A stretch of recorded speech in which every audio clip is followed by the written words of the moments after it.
Hey friend, it's Ange here, and today on the show we're talking about whether or not your environment is supporting who you want to be.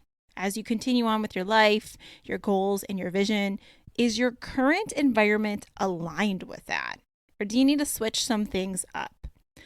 And the reason why we're talking about it is one, we've been doing this series, if you've been listening to the show, on energy leaks in your major foundational areas, which is your health, your relationship, especially with your significant other, and your environment. So today we're talking about the environment. And another reason why we're talking about this is because I just talked to one of my friends and also clients, and she asked me a question. She knows how she is, she's listening to this, but she asked me a question about whether or not she should try to keep her home and stay in the current home that she's living in, because she's currently going through a divorce and then navigating like some significant career changes, stuff, lots of changes in her life.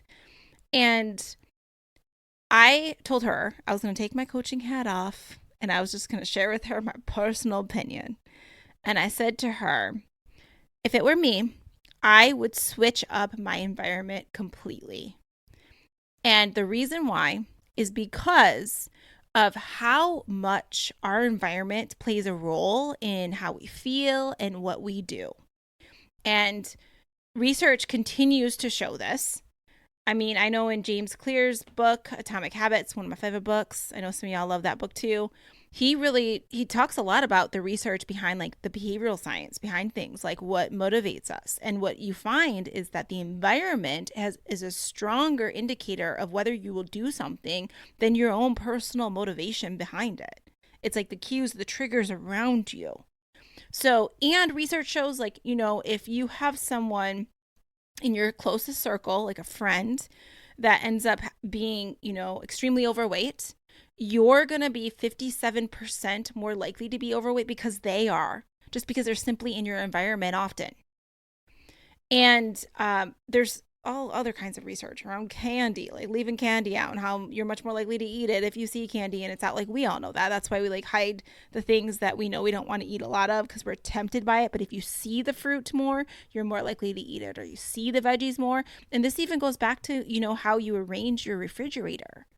Like, do you see the foods that you actually want to be eating more of? Because I notice when I'm cleaning my fridge out at the end of every week before I go get my groceries for the next week, I will sometimes notice that I will be like, what the heck? I forgot these cucumbers were in here, or these like peppers or whatever it was, because it wasn't in like, I didn't see it when I opened up the fridge. So one, it was wasted and I didn't eat it.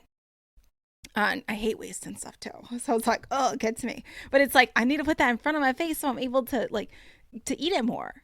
So that's just something to think about, like basic stuff that we all deal with. But it's like that will help you be more likely to do the thing. So whatever it is you want to be doing more of, make it easy on yourself. Put it right in front of your face.